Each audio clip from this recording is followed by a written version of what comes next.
ఒక మృత్తిక ఏర్పడేటప్పుడు ఆ మృత్తిక ఏర్పాటును ప్రభావితం చేసే అంశాలేంటి? మృత్తిక ఏర్పాటును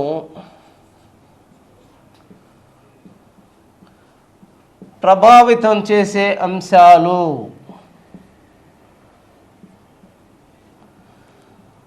మృత్తిక ఏర్పాటును ప్రభావితం చేసే అంశాలేంటి?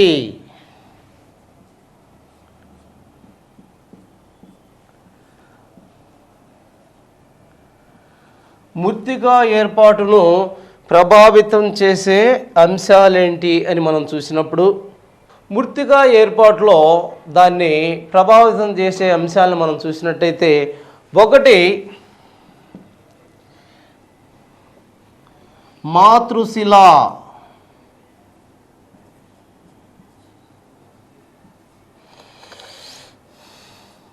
రెండు శీతోష్ణ స్థితి,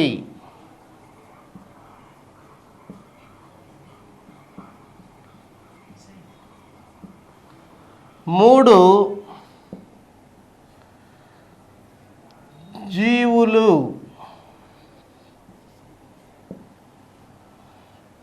నాలుగు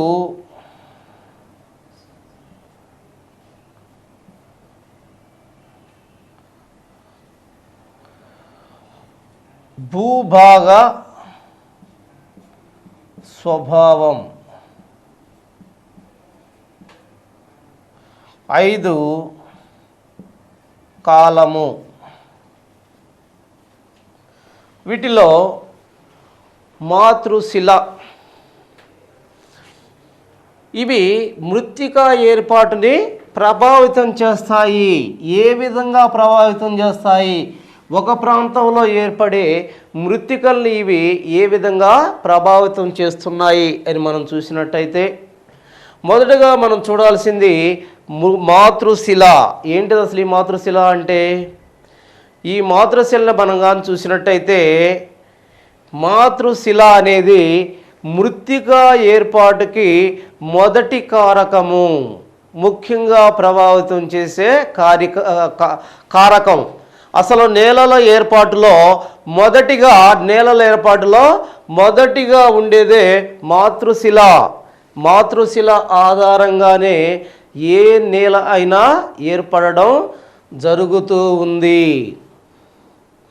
ఈ మాతృశిలలో మనం చూసామంటే ఒక్కొక్క మృత్తిక ఒక్కొక్క మాతృశిల ఆధారంగా ఏర్పడుతూ ఉంది. దీన్నే పేరెంట్ రాక్ అంటాము. ఎందుకని? మాతృశిల ఏదైతే ఉందో అది శీతోష్ణ స్థితి కారకాల వల్ల ఎక్స్పాండ్ అవ్వడం, అంటే సంకోచ వ్యాకోచాలు జరిగి అది శిథిలమై, ఆ తర్వాత శిథిలమైన శిలా పదార్థం జీవ పదార్థంతో కలిసి, ఆ రెండూ కలిసి కొన్ని వందల సంవత్సరాల వరకు లేదా వేల సంవత్సరాల వరకు అవి జీవరసాయనిక చర్యలకు లోనైన తర్వాతనే మనకి మృత్తిక తయారవుతూ ఉంది. కాబట్టి దీనిలో మృత్తిక అనేది, ఇది మాతృశిల అనేది చాలా ఇంపార్టెంటు. ఆ తర్వాత మనం చూసినట్టయితే ఈ మాతృశిల, అంతేకాకుండా మాతృశిల వల్ల మృత్తికకి రంగు కూడా వస్తుంది. రెండు శీతోష్ణ స్థితి పరిస్థితులు అని మనం చూసినట్టయితే, ఏంటి ఆ శీతోష్ణ స్థితి పరిస్థితులు? ఇక్కడ చూడండి, మృత్తిక ఏర్పాటును ప్రభావితం చేసే అన్ని అంశాలలో అతి ప్రధానమైన అంశం శీతోష్ణ స్థితి అనేది గుర్తుంచుకోవాలి. క్లైమాటిక్ కండిషన్స్, ఒక భౌగోళిక ప్రాంతంలో ఉన్న ఈ శీతోష్ణ స్థితి పరిస్థితులు మృత్తిక ఏర్పాటుని అధికంగా ప్రభావితం చేస్తూ ఉన్నాయి. ఎలా అంటే, శీతోష్ణ స్థితులు వర్షపాతం చూసినట్టయితే ఒక భౌగోళిక ప్రాంతంలో బాష్పీభవనం అంటే మీకు తెలుసు. బాష్పీభవనం అంటే ఏంటి? అధిక ఉష్ణోగ్రతల కారణంగా భూమి మీద ఉన్న నీరు ఆవిరై పైకి పోవడాన్ని బాష్పీభవనం అంటాం. అలా కాకుండా చెట్లు ఏదైతే చెట్లు ఉన్నాయో వాటి ఆకుల ద్వారా నీటిని వాతావరణంలోకి పంపించడాన్ని బాష్పోత్సేకము అంటున్నాము. దీన్నే ఇంగ్లీష్లో ఎవాపో ట్రాన్స్పిరేషన్ అంటారు. మరి ఈ ఎవాపో ట్రాన్స్పిరేషన్ అనేది అంటే బాష్పీభవన బాష్పోత్సేకం అనేది వర్షపాతం కన్నా తక్కువగా ఉంటే, ఒక భౌగోళిక ప్రాంతంలో పడే వర్షపాతం కన్నా బాష్పీభవన బాష్పోత్సేకం తక్కువగా ఉంటే అప్పుడు ఏర్పడే నేలలను ఫెడాల్ఫర్స్ అంటారు. ఆ నేలలను ఏమంటారు? ఫెడాల్ఫర్స్ అంటారు. అలా కాకుండా ఒక భౌగోళిక ప్రాంతంలో ఉండే బాష్పీభవన బాష్పోత్సేకము కన్నా ఆ భౌగోళిక ప్రాంతంలో పడే వర్షపాతం తక్కువగా ఉంటే అప్పుడు ఏర్పడే నేలలను పెడోకాల్స్ అంటారు. జాగ్రత్తగా చూడండి, రెండుగా చూస్తాం. ఇక్కడ వర్షపాతం ఏం జరుగుతుంది? పెడాల్ఫర్స్, రెండు పెడోకాల్స్. ఈ రెండు ఖచ్చితంగా గుర్తుపెట్టుకోవాలి. ఏం చెప్పాను ఈ రెండింటి గురించి? ఎన్నిసార్లు అడుగుతున్నాడో వీటిని జాగ్రత్తగా చూసుకోండి. ఈ రెండింటికి డిఫరెన్స్. ఒక భౌగోళిక ప్రాంతంలో కురిసే వర్షపాతం అక్కడ ఆవిరవుతున్న నీరు, అది చెట్ల ద్వారా కానీ లేదా భూమి మీద ఆవిరవుతున్న నీరు, ఆ రెండింటిని కలిపి మనం బాష్పీభవనం బాష్పోత్సేకం. బాష్పీభవన బాష్పోత్సేకం కన్నా అక్కడ కురిసే వర్షపాతం ఎక్కువైతే అప్పుడు ఏర్పడే నేలల్ని ఫెడాల్ఫర్స్ అంటున్నారు. అలా కాకుండా వాటికన్నా తక్కువైతే, వర్షపాతం తక్కువైతే బాష్పీభవన బాష్పోత్సేకం కన్నా ఏర్పడే నేలల్ని పెడోకాల్స్ అంటున్నారు. అంతేకాకుండా శీతోష్ణ స్థితి వర్షపాతం రూపంలోనే కాకుండా మరి ముఖ్యమైనది ఇంకో శీతోష్ణ స్థితిలో ఇంకొక కారకమైనది ముఖ్యమైనది ఉష్ణోగ్రతలు. భారతదేశంలో అధిక ఉష్ణోగ్రతల వల్ల ఏం జరుగుతుంది? నేలల్లో ఉండే సేంద్రియ పదార్థం ఏదైతే హ్యూమస్ అనుకుంటున్నామో ఆ హ్యూమస్ లేదా సేంద్రియ పదార్థం తొందరగా విఘటనము చెంది మరి ఈ ప్రాంతంలో విఘటనం చెందడం వల్ల ఈ ప్రాంతంలో అంటే భారతదేశ భూముల్లో ఈ సేంద్రియ పదార్థం లేదా హ్యూమస్ తగ్గిపోతూ ఉంది. దానివల్లనే భారతదేశంలో నైట్రోజన్కు సంబంధించిన ఈ ఫర్టిలైజర్స్ అంటే ఎరువుల్ని మనం ఎక్కువగా వాడాల్సి వస్తూ ఉంది. అర్థమైందా దీనికి? ఎందుకని? భారతదేశంలో అధిక ఉష్ణోగ్రతలు ఉన్నాయి.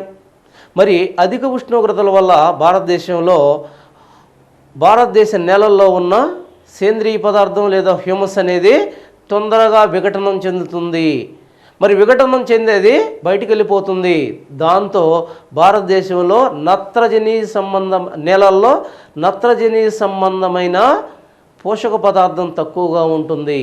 దాంతో మనం నత్రజని సంబంధమైన ఎరువుల్ని, ఆర్టిఫిషియల్ ఎరువుల్ని మన నేలలకి ఎక్కువ ఇవ్వాల్సిన అవసరం ఏర్పడుతూ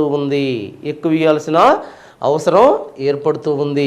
ఇది శీతోష్ణ స్థితి యొక్క ముఖ్యమైన అంటే శీతోష్ణ స్థితి మన నేలల్ని ఎంత ముఖ్యంగా ప్రభావితం చేస్తుందో మనం గమనించాలి. ఆ తర్వాత జీవులు ఏ విధంగా ప్రభావితం చేస్తాయి? నేలల ఏర్పాటును కానీ నేలల యొక్క సారవంతాన్ని కానీ ఏ విధంగా ప్రభావితం చేస్తాయి? ఒక నేలల ఏర్పాటులో జీవుల యొక్క ప్రాముఖ్యత ఏంటి అని మనం చూసినట్టయితే కొన్ని రకాల జీవుల్ని చూసినట్టయితే ఏ అయితే నేలల్లో బొరియలు చేసే జీవులు, అనేక రకాలైన నక్కలు కొన్ని బొరియలు చేస్తూ ఉంటాయి, కొన్ని కుందేళ్ళు బొరియలు చేస్తూ ఉంటాయి, మరి ఎలుకలు, చుంచులు ఇటువంటి అనేక జంతువులు నేలల్లో బొరియలు చేస్తూ ఉంటాయి.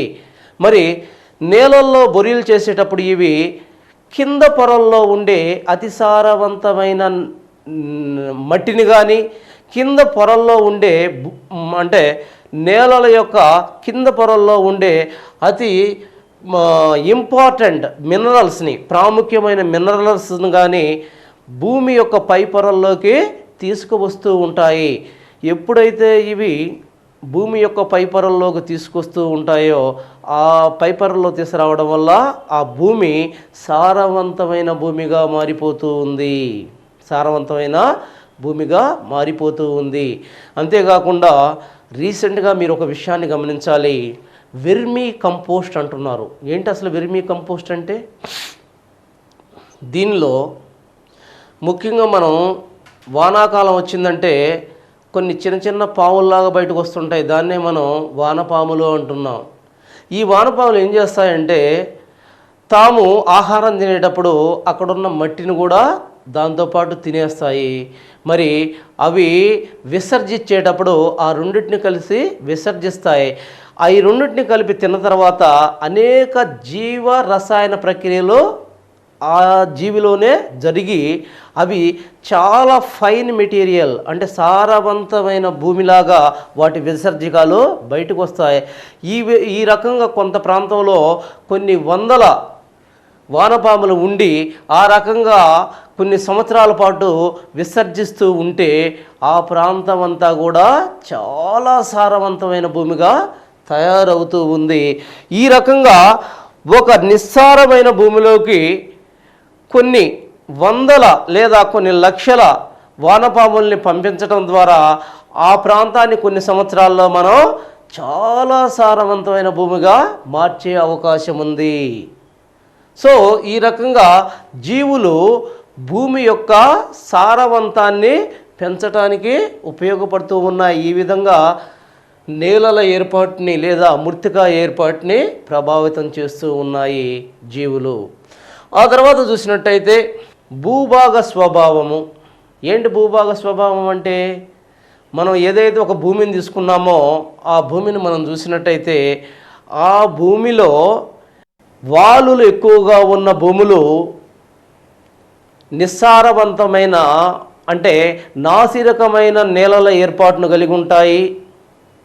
అలా కాకుండా సాధారణ వాలు కలిగిన ప్రాంతాలలో 4 పొరలు కలిగి అధిక మెచ్యూరిటీ కలిగిన ఏదైతే ఉందో కంప్లీట్గా నేల స్వభావం కలిగిన 4 లేయర్స్తో కూడిన అంటే 4 పొరలతో కూడిన పరిపూర్ణమైన మృత్తిక ఏర్పడడానికి అవకాశం ఉంది. అలా కాకుండా నిట్రవాలులు ఉన్న ప్రాంతాలలో సాధారణంగా ఇన్ఫీరియర్ క్వాలిటీ అంటే మెచ్యూరుగా నేలలో ఏర్పడతాయి. ఇక్కడ కూడా కాలం కూడా అదే మనం చెప్పుకోవాలి. కాలం అంటే ఒక ప్రాంతంలో ఏర్పడేటప్పుడు నేల ఏ విధమైన డిస్టర్బెన్స్ కాకుండా, డిస్టర్బెన్స్ అంటే నదులు కానీ లేకపోతే ఏదైనా సరే గాలులు కానీ ఆ ప్రాంతంలో ఏర్పడే నేలని మరి తీసపోయి ఇంకో ప్రాంతంలో నిక్షేపణం చేయకుండా వాటిని ఏ విధమైన వీటిని క్లైమాటిక్ కారకాలు అంటారు. ఈ శీతోష్ణ స్థితి కారకాలకి ప్రభావానికి లోను కాకుండా కంప్లీట్గా ఒక ప్రాంతంలో నేలలో ఏ విధమైన డిస్టర్బెన్స్ లేకుండా అవి కొంతకాలం అదే విధంగా ఏర్పడుతూ ఉంటే ఆ ప్రాంతాల్లో కూడా 4 పొరలతో నేలలు మెచ్యూరిటీ గల నేలలు పరిపూర్ణమైన నేలలు ఏర్పడతాయి. అలా కాకుండా ఆ ప్రాంతాల్లో వర్షపాతం కంటిన్యూస్గా సంభవించటము, అకస్మాత్తుగా వరదలు రావడము, లేకపోతే అక్కడ నదులు ప్రవహించడము, లేకపోతే అధిక వేగవంతమైన గాలులు ఉండటము, ఈ విధమైన కారణాల వల్ల అక్కడ ఎక్కువ కాలం మృత్తిక ఏర్పడటం, మృత్తిక ఏర్పడి 1 సంవత్సరం రోజులు 2 సంవత్సరాల రోజులు అవటంతో అక్కడి నుంచి ఆ మృత్తికని తీసుకొని పోయేసి గాలి కానీ నీరు కానీ ఇంకోటి కానీ తీసుకుపోయి ఇంకో ప్రాంతంలో నిక్షేపించడం జరిగితే ఇక్కడ పరిపూర్ణమైన మృత్తికలు ఏ భూ స్వరూపం మీద కూడా ఏర్పడలేవు. కేవలం 2 పొరలు కలిగిన మృత్తికలు మాత్రమే ఏర్పడతాయి. ఈ విషయాన్ని ఖచ్చితంగా గమనించాలి. చూడండి, మృత్తికా ఏర్పాటును ప్రభావితం చేసే అంశాలు అని మనం చూసాం. ఇప్పుడు ఒకటి, మాతృశిల ఏ విధంగా ప్రభావితం చేస్తుంది, శీతోష్ణ స్థితి ఏ విధంగా ప్రభావితం చేస్తుంది, జీవులు ఏ విధంగా ప్రభావితం చేస్తున్నాయి, మరి భూభాగ స్వభావం ఏ విధంగా ప్రభావితం చేస్తుంది, మరి కాలం ఏ విధంగా ఒక భూమి ఏర్పాటుని ప్రభావితం చేస్తున్నాయో మనం క్షుణ్ణంగా చర్చించడం జరిగింది. మనం భారతదేశం నేలలు అనే చాప్టర్ గురించి సవివరంగా ఇప్పటివరకు చర్చించుకున్నాం. మరి దీనిలో మనం చూసినట్టయితే నేలల యొక్క రకాలు, మరి నేలల ఏర్పాటు గురించి మనం ఇక్కడ చెప్పుకోవడం జరిగింది. అంతేకాకుండా నేలల యొక్క క్రమక్షయం ప్రస్తుత టాపిక్. మనకు ఈ నేలల యొక్క వర్గీకరణ అనేక రకాలుగా జరిగిందనే దాన్ని మనం సవివరంగా ఇక్కడ చర్చించాం. అయితే నెక్స్ట్ టాపిక్ దీని తర్వాత ఏర్పడ్డ నేలలు ఏ విధంగా క్రమక్షయానికి గురవుతున్నాయి, నేలల క్రమక్షయం ఏంటి, భారతదేశంలో నేలల క్రమక్షయాన్ని తగ్గించడం కోసం ప్రభుత్వం చేపడుతున్న చర్యలేంటి అనే విషయాన్ని మనం ఇక్కడ సమగ్రంగా చర్చించాల్సిన అవసరం ఉంది. ఇక్కడ మనం చూసినట్టయితే అసలు క్రమక్షయము అంటే ఏంటి అని కానీ మనం చూసినట్టయితే, క్రమక్షయము దీన్నే ఆంగ్లంలో ఎరోజన్ అంటారు. మరి ఈ క్రమక్షయాన్ని మనం చూసినట్టయితే భూమి మీద సన్నని పొరగా, భూపటలం మీద ఉన్న సన్నని పొరని మనం మృత్తిక లేదా నేల అన్నాం. మరి ఈ మృత్తిక లేదా నేల అనేది అనేక శీతోష్ణ స్థితి కారకాల వల్ల కొట్టుకుపోబడి ఒక ప్రాంతం నుంచి ఇంకొక ప్రాంతానికి కొట్టుకుపోబడి అక్కడ నిక్షిప్తమవుతూ ఉంటుంది. వీటినే శీతోష్ణ స్థితి కారకాలు అంటారు. వీటిలో మనం చూసినట్టయితే వర్షపాతం, మరి వర్షపాతం వచ్చినప్పుడు వరదలు వస్తాయి.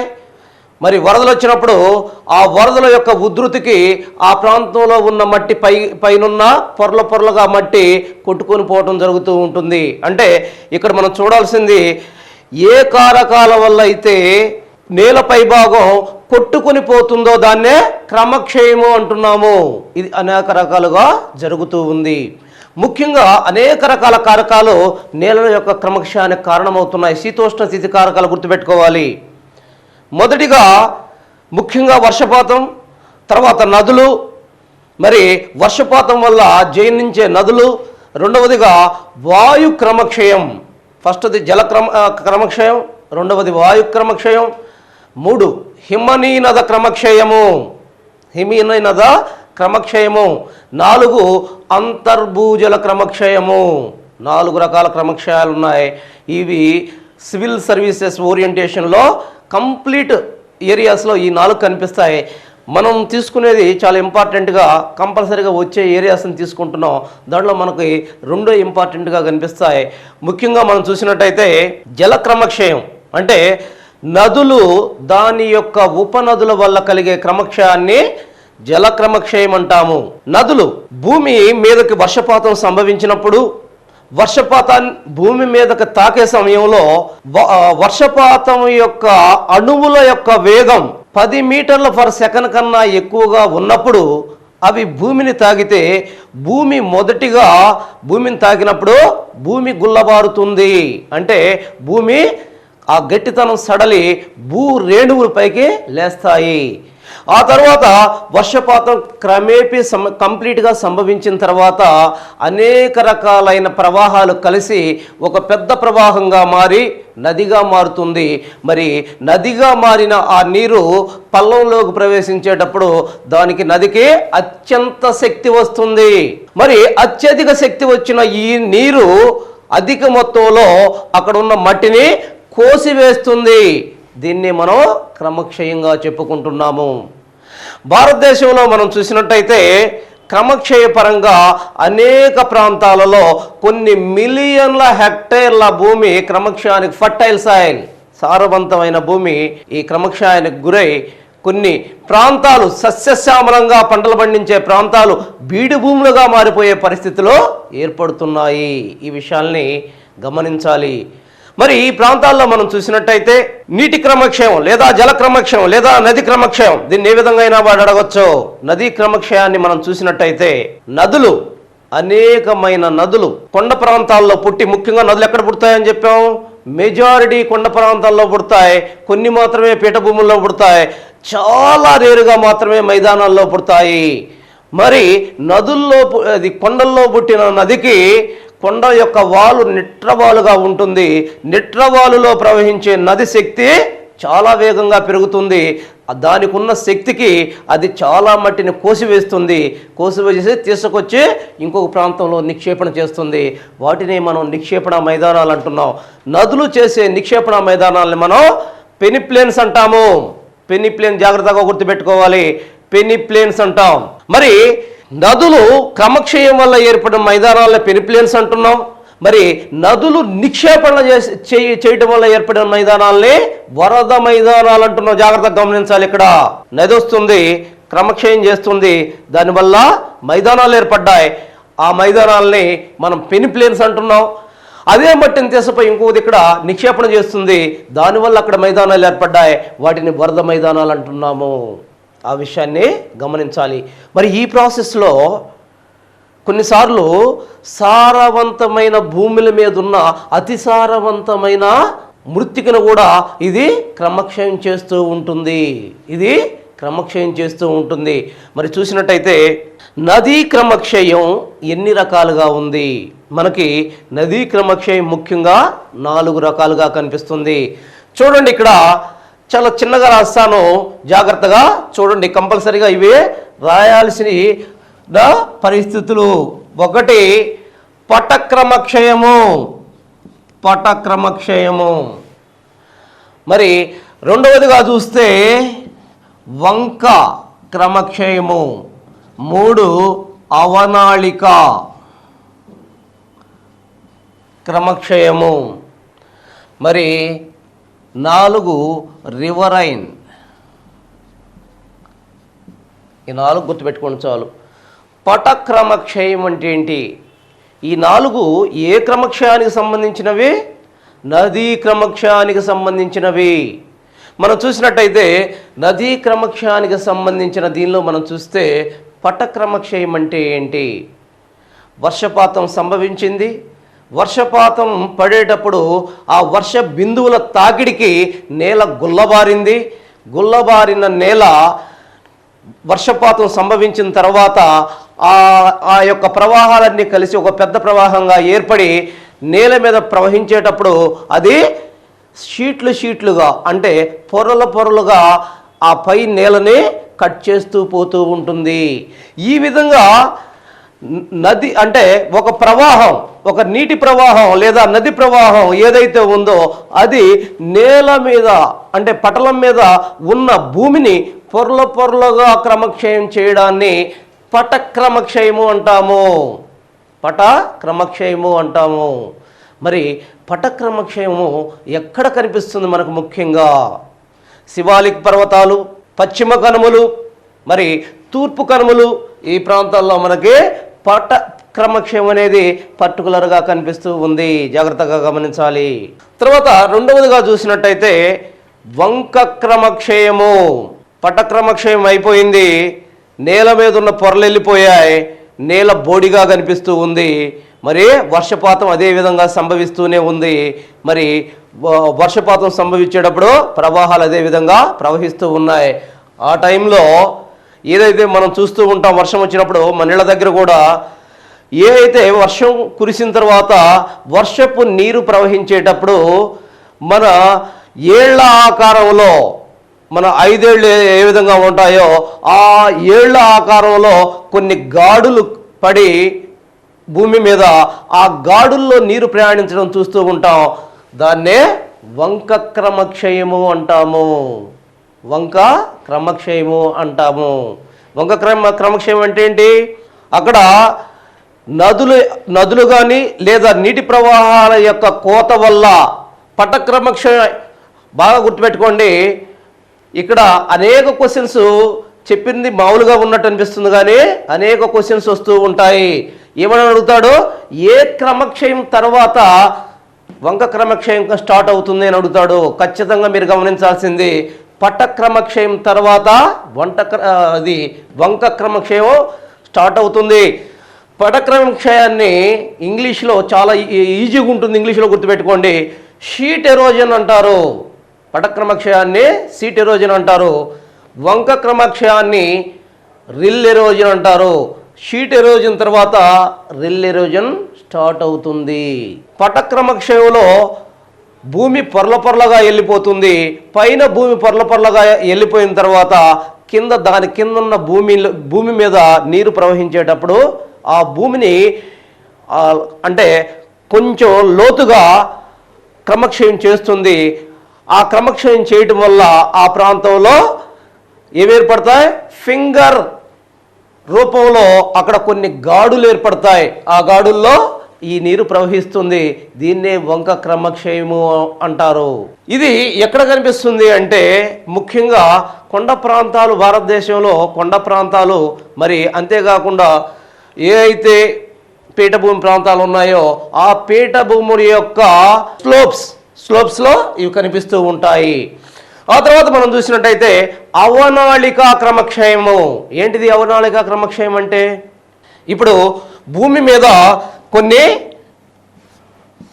ఏదైతే వేళ్లాకారంలో ఉన్న చిన్న చిన్న లోయలు ఏర్పడి ఆ లోయల్లో ఈ నీరు ప్రవహిస్తూ ఉందో, ఇలాగే ప్రవహిస్తున్న నదీ నీరు లేదా వర్షపాత నీరు ఇంకా లోతుగా ఏర్పరిచి కొంతసేపు అయిన తర్వాత ఏమవుతుంది?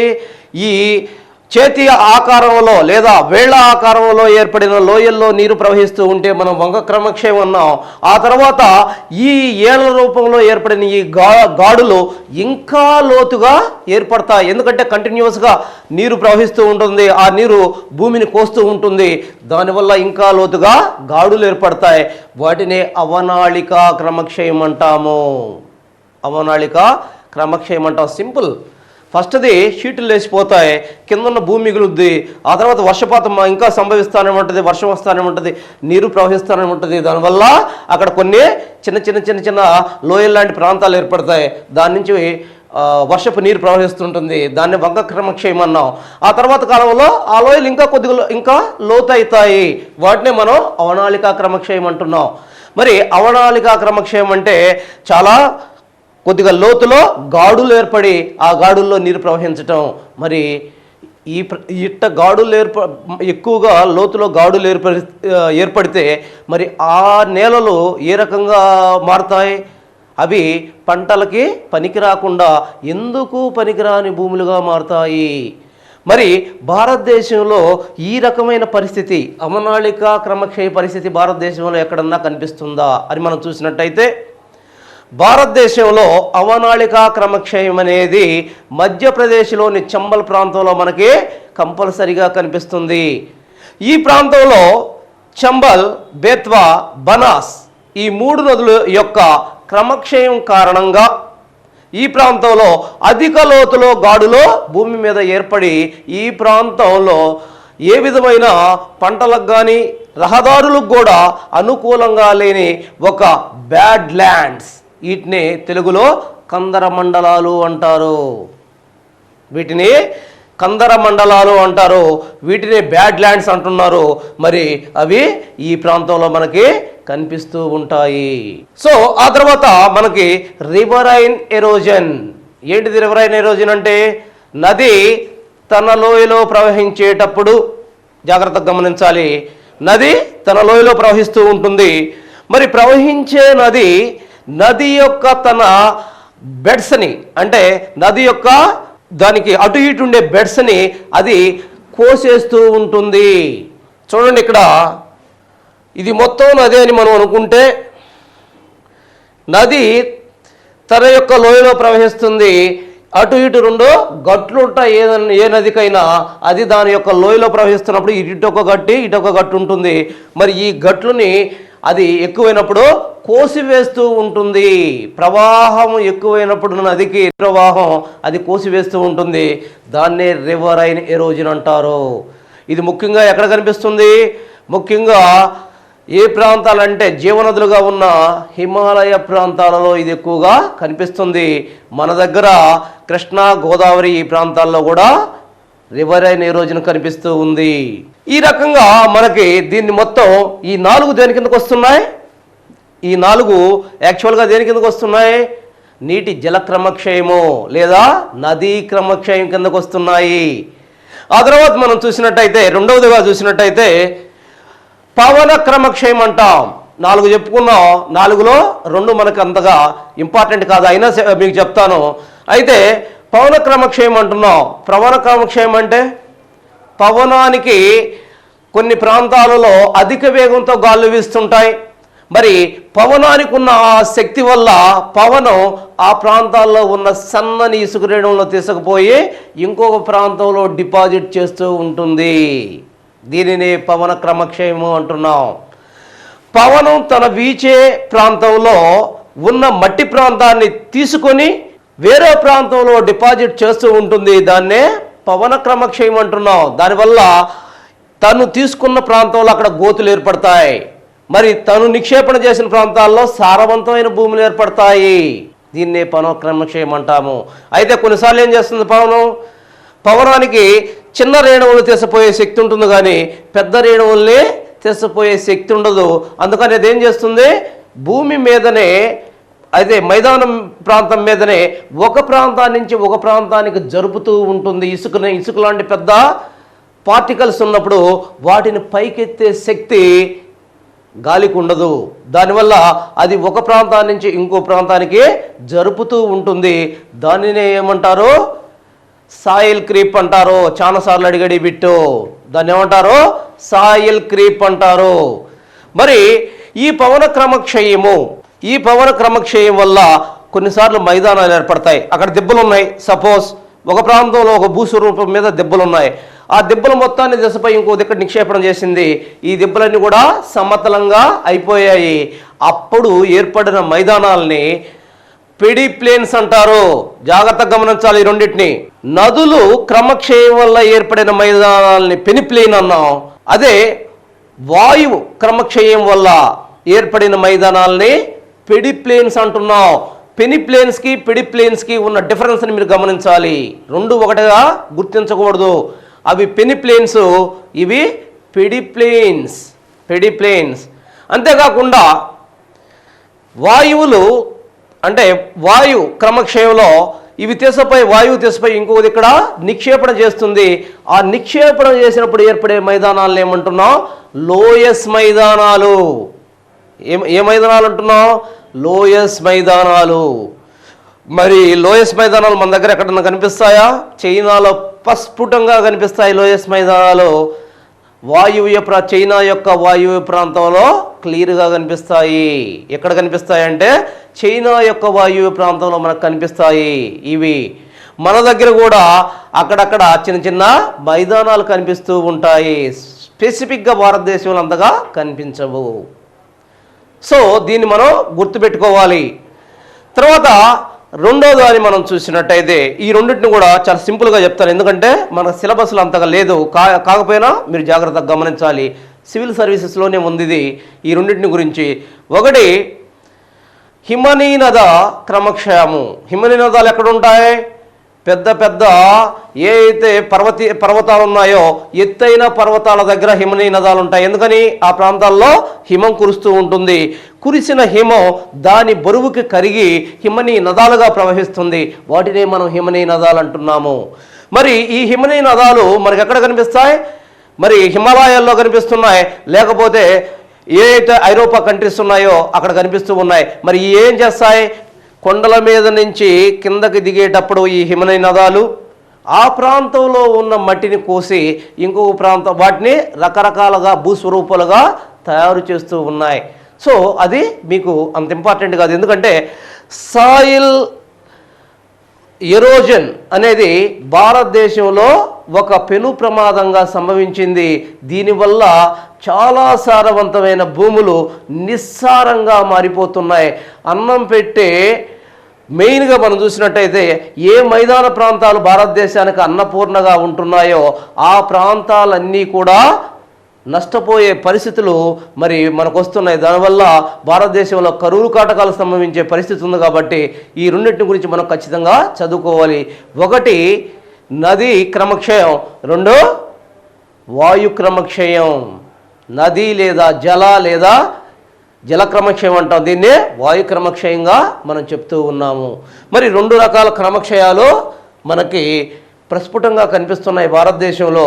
ఆ తర్వాత మనం చూస్తే మరి ఇంతగా నష్టపోతున్నప్పుడు ప్రభుత్వం ఏ విధమైన చర్యలు చేపడుతుందా అని మనం ఆలోచించినప్పుడు ఖచ్చితంగా ప్రభుత్వం అనేక రకాల చర్యలు చేపట్టింది. ఏం చేపట్టిందని మనం చూసినట్టయితే మొట్టమొదటిగా అసలు ఈ క్రమక్షయం పెరగడానికి కారణమేంది అనే ఒక ఇంపార్టెంట్ కారణాలు గుర్తించింది. మొదటగా గుర్తించడానికి కారణం ఏంటంటే ఏ ప్రాంతాల్లో అయితే అడవుల నరికివేత నిర్విఘ్నంగా సాగుతూ ఉందో ఆ ప్రాంతాల్లో క్రమక్షయం ఎక్కువ అవుతుంది. ఎందుకని నేలని పట్టి ఉంచే చెట్లు ఎప్పుడైతే లేకుండా పోతాయో, ఫ్లడ్స్ వచ్చినప్పుడు అంటే వరదలు వచ్చినప్పుడు చెట్లు ఉన్నప్పుడు వరద యొక్క వేగం తగ్గిపోతూ ఉంది. దానివల్ల క్రమక్షయం తగ్గుతుంది చాలా వరకు. ఏ మొక్కలు లేకుండా ఉన్న ప్రాంతాలు క్రమక్షయానికి చాలా వేగంగా గురవుతాయి. మరి ఈ అడవులు విచక్షణారహితంగా నరికి వేస్తున్న పోడు వ్యవసాయం, మనకి ఇప్పుడు వ్యవసాయంలో వస్తుంది తర్వాత క్లాసులో, మరి ఆ పోడు వ్యవసాయాన్ని గిరిజనులు చేస్తూ ఉంటారు. వాళ్ళల్లో ఒక రకమైన విజ్ఞానాన్ని, దీని గురించిన విజ్ఞానాన్ని తెలియజేయడం కోసం దీని గురించి ఒక వినూత్నమైన కార్యక్రమాలు చేపట్టడం జరిగింది, వీటి మీద ఒక అవగాహన కోసం. రెండు, మామూలుగా యాక్చువల్గా ఫారెస్ట్ ఫైర్స్ వల్ల అడవులు నష్టపోతాయి. కానీ మన హ్యూమన్ బీయింగ్ ఎవరైతే మన ప్రజలు ఎక్కువగా పశువులను తీసుకుని అడవుల్లోకి పోయి అక్కడ గ్రేజింగ్ అనే ప్రాసెస్లో ఆ అడవుల్ని ఇబ్బందికి గురి చేస్తున్నారు. పోయిన ఈ ఎక్కువ పశువులు ఆ అడవుల్లో ఉన్న చెట్లని ఇరిచివేస్తున్నాయి, తొక్కి వేస్తున్నాయి. దానివల్ల కూడా ఇదవుతుంది కాబట్టి దాన్ని కూడా కంట్రోల్ చేస్తున్నారు.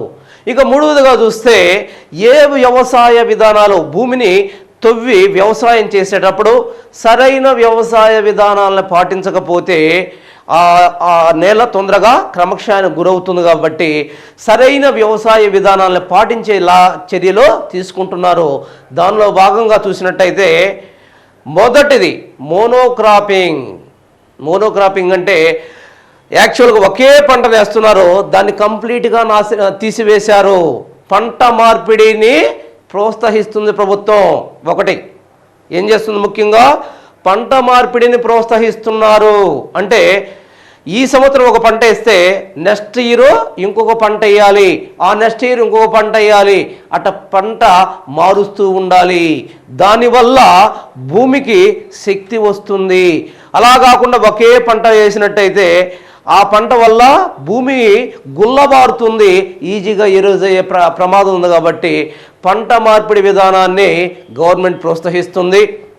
మరి రెండవదిగా చూసినట్టయితే స్ట్రిప్ క్రాపింగ్. ఏంటి స్ట్రిప్ క్రాపింగ్ అంటే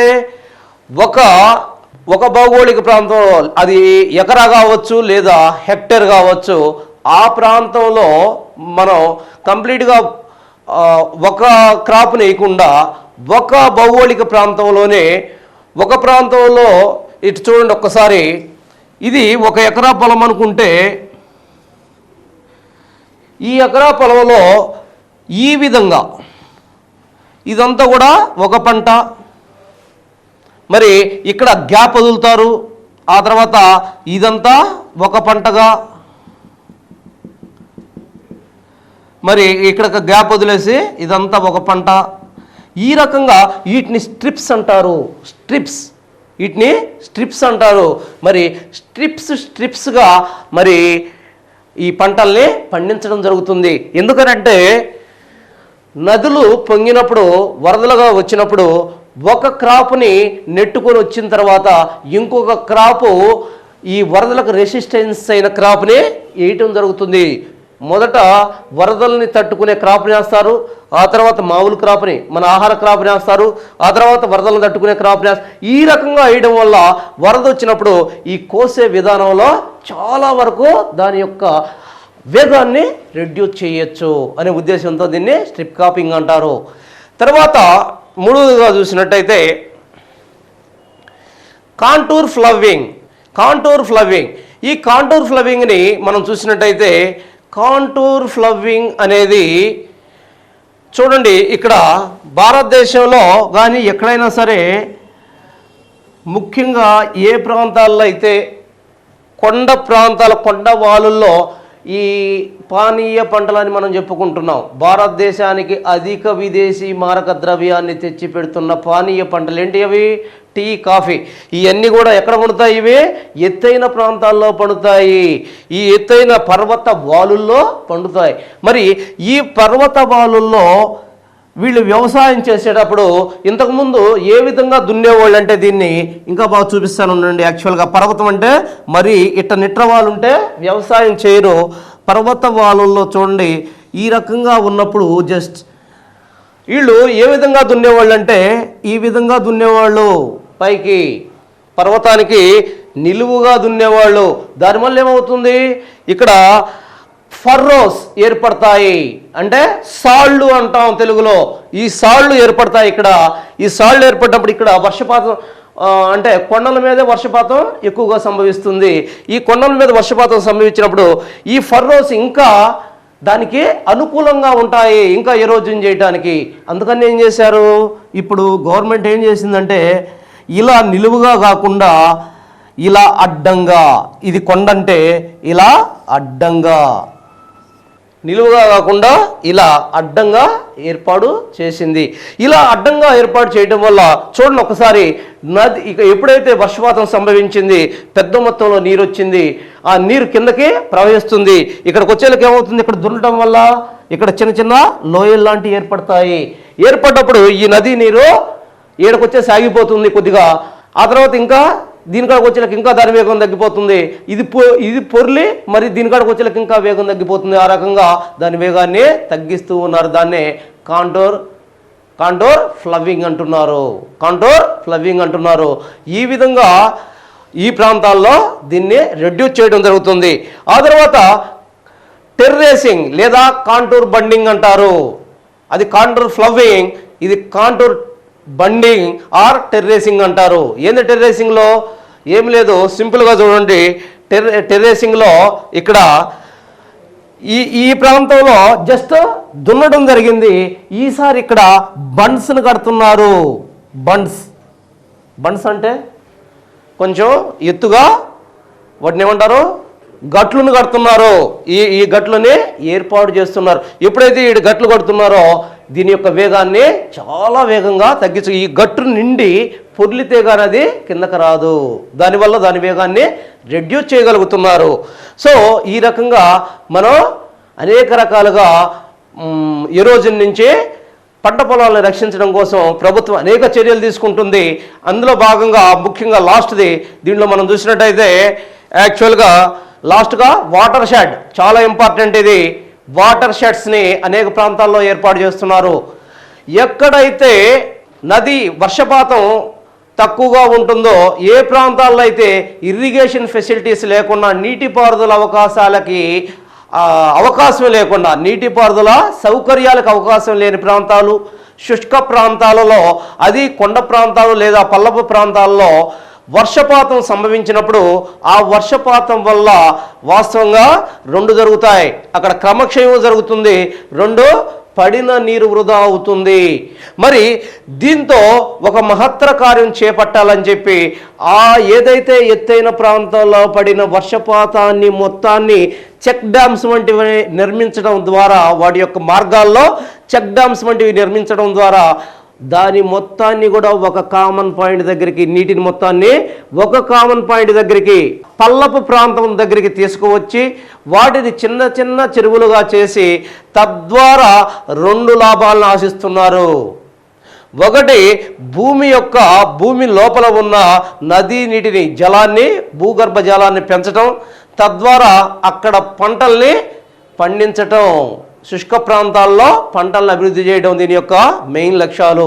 మరి దీంట్లో మీరు గుర్తుపెట్టుకోవాల్సింది, వీటిని ఏ అయితే ఉన్నాయో ఈ వాటర్ షెడ్స్ అనేవి ముఖ్యంగా ఇప్పుడు భారతదేశంలో అతిగా ప్రసిద్ధిగా గాంచినాయి. ఎందుకనంటే అనేక ప్రాంతాలు, ఏ ప్రాంతాలు అయితే అసలు పంటలకు పనికిరావు, శుష్క భూములుగా వదిలేశారో ఆ ప్రాంతాల్లో పంటలు పండించడానికి మెయిన్ కారణమయ్యాయి ఇవి. National water shed development board అనే దాన్ని ఏర్పాటు చేసి మరి దాని ద్వారా చిన్న చిన్న వాటర్ షెడ్యూల్ని ఏర్పాటు చేస్తున్నారు. దాని యొక్క ముఖ్య ఉద్దేశం శుష్క ప్రాంతాలలో పంటల్ని అభివృద్ధి పరచటమే. దాంట్లో భాగంగా వీళ్ళు ఏం చేస్తున్నారు, ముఖ్యంగా చూసినట్టయితే అనేక ఇక్కడ వాటర్ షెడ్ల నిర్మాణం జరిగింది. జాగ్రత్తగా గమనించండి. ఒకటి ఎక్కడ జరిగింది వాటర్ షెడ్ల నిర్మాణం, ముఖ్యమైన ప్రాంతాలు మనం గుర్తించినట్టయితే ఒకటి రాలేగాన్ సిద్ధి, ఇది మహారాష్ట్రలో ఈ వాటర్ షెడ్ ఉంది. ఎక్కడుంది ఇది? మహారాష్ట్రలో ఉంది.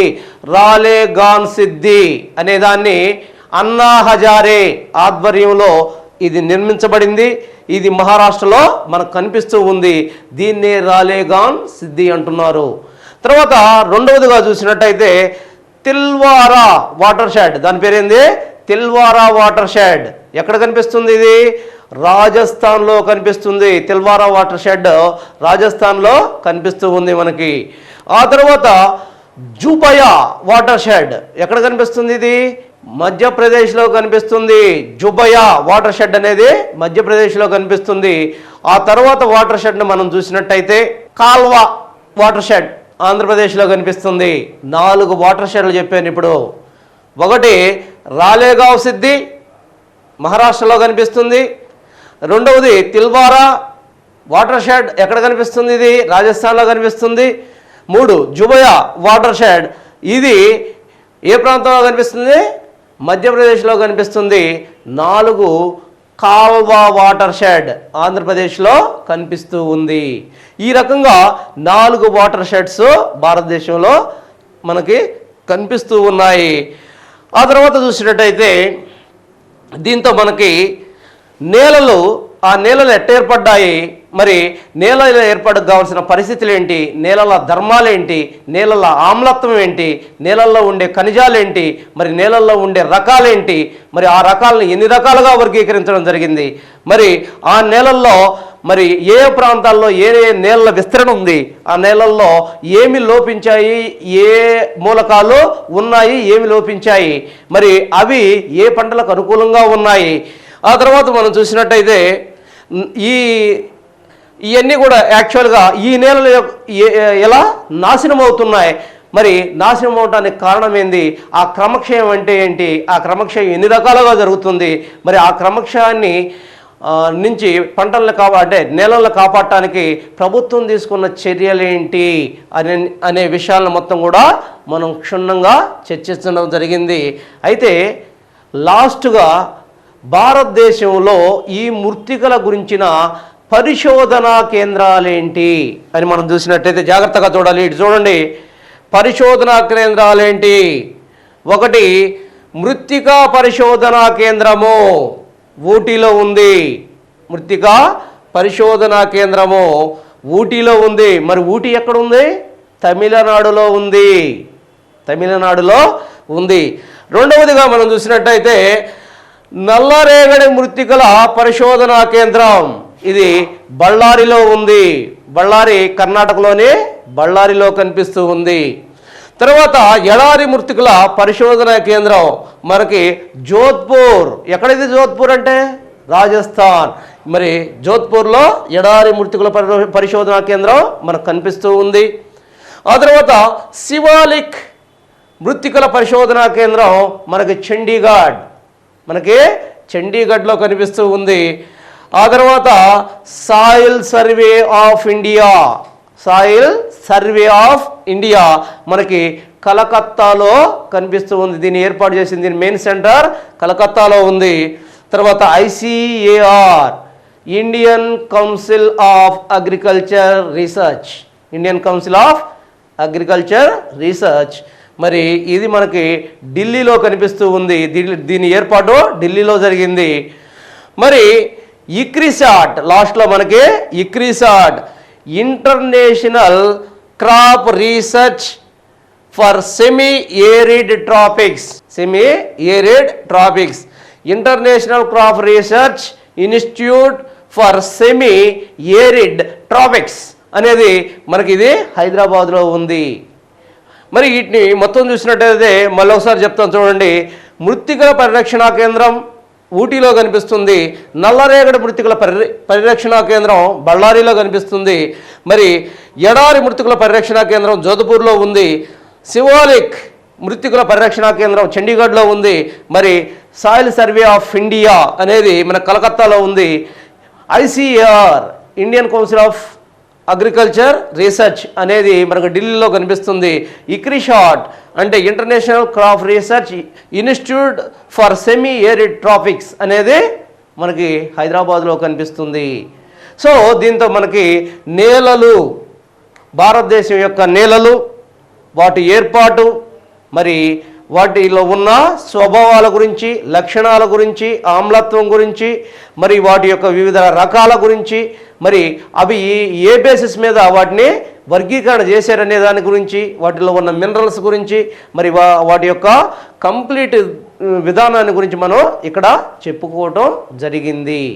ఏ అయితే దీనిలో ఉన్నాయో వాటిని మీరు దేనికి దానికి అంటే చిన్నగా పటం సరిగా రాకపోయినా మీకు పటం వేసుకునేసి వాటిని గుర్తుంచుకునేసి, ఆ గుర్తుంచుకున్న తర్వాత ఒక్కో దాని గురించి మీరు పఠనం చేసినట్టయితే మీకు ఈజీగా గుర్తుంటుంది. సపోజ్ ఇక్కడ చూడండి, దీన్ని ఏమంటున్నాం మనం? ఒండ్రు నేలలు అంటున్నాం. ఇక్కడ చూస్తున్నట్టయితే మీకు ఒండ్రు నేలను మీరు మగ్గింగ్ చేయాల్సిన అవసరం లేదు, లేదా పిడి కొట్టాల్సిన అవసరం లేదు. ఇక్కడ చూడండి, ఎక్కడ కనిపిస్తుంది? ఇది గుజరాత్లో కనిపిస్తుంది. ఇక్కడ పంజాబ్, హర్యానా, ఇక్కడ రాజస్థాన్లో కొంత భాగం పంజాబ్, హర్యానా, ఆ తర్వాత ఉత్తరాఖండ్, ఉత్తరప్రదేశ్, బీహార్, ఇటు చూస్తే వెస్ట్ బెంగాల్, ఆ తర్వాత ఈ ప్రాంతంలో వెస్ట్ బెంగాల్ మొత్తం, ఆ ప్రాంతంలో ఈ ప్రాంతం మొత్తం కూడా ఏదైతే తూర్పు తీర ప్రాంతం అంతా కూడా మనకు కనిపిస్తూ ఉంది. కాబట్టి ఈ రకంగా మీరు ఒక పటం వేసుకున్నప్పుడు పటంతో పాటు మీరు చదివినట్టయితే చాలా ఈజీగా గుర్తుంటుంది. కాబట్టి ఈ విధంగా మీరు ప్రాక్టీస్ చేయండి. ఒకసారి మొత్తం తీసుకొని దీన్ని చదివిన తర్వాత దీనికి సంబంధించిన క్వశ్చన్స్ పాత పేపర్లలో ఏమిచ్చాడు, ముఖ్యంగా మృత్తికలకు సంబంధించి వాటిని మీరు చూడకుండా దీన్ని చదివిన తర్వాత మీరు ప్రాక్టీస్ చేస్తే మీరు ఈజీగా ఈ విభాగంలో సక్సెస్ కాగలరు.